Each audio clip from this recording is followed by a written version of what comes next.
TTF வாசனின் செல்போனை விசாரணைக்காக ஒப்படைக்க வேண்டும் என்று காவல்துறை நோட்டீஸ் வழங்கியிருந்த நிலையில் தற்போது புதன்கிழமை ஒப்படைப்பதற்கு அவகாசம் வழங்கப்பட்டிருக்கிறது. விவரங்களுடன் நம்முடைய செய்தியாளர் வெற்றி விவரம் என்ன? அவகாசம் கோரியதற்கான காரணம் என்ன?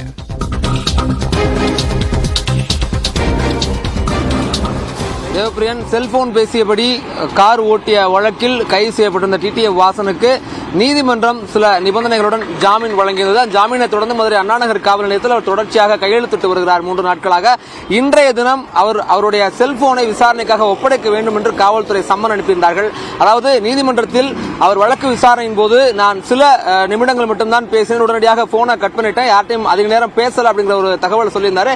அந்த தகவல் அடிப்படையில் அவர் எவ்வளவு நேரம் பேசியிருந்தாரு, எந்த இடத்துல எவ்வளவு நேரம் பேசினார் தொடர்பான விசாரணை நடத்தணும், அதை உறுதி செய்யணும் அப்படிங்கிறதுக்காக அந்த அவர் பயன்படுத்தின செல்போன் மற்றும் சில ஆவணங்களை அண்ணாநகர் காவல்துறை கேட்டிருந்தாங்க. இன்னைக்கு ஆஜரானவர் செல்போன் ஒப்படைக்கிறதுக்கு 2 நாள் அவகாசம் கேட்டிருக்காரு. ஏன் கேட்டிருக்காரு அப்படின்னு அவருடைய வழக்கறிஞர் திரு ஐயப்பராஜா கேட்கலாம். சார், எதற்காக 2 நாள் அவகாசம் கேட்டிருக்கீங்க? அதாவது டிடிஎஃப் வாசன் அவர்களுக்கு அண்ணா நகர் காவல் நிலையத்தார் 91 சிஆர்பிஎஸின் படி செல்போன் மற்றும் ஆவணங்களை ஒப்படைக்க சொல்லி ஒரு சம்மன் அனுப்பியிருந்தாங்க.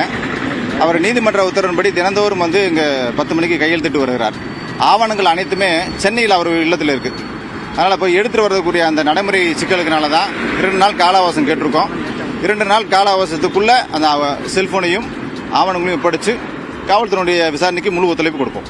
இப்ப 2 நாளுக்குள்ள ஒப்படைச்சிட முடியுமா? அவருடைய கார்லாம் கூட எடுக்காம இருக்கு, என்ன ப்ரொசீஜர், என்ன பண்ண போறீங்க? கார் ஒப்படைச்சிருக்கிறோம். காரை இன்னும் நீதிமன்றத்தில் அவங்க ஒப்படைக்கல. காவல்துறையினர் ஒப்படைக்கும் பட்சத்தில் உரிய மனு போட்டு இந்த காரை எடுக்கிறதுக்கான முயற்சி நாங்கள் எடுத்துட்டு இருக்கோம்.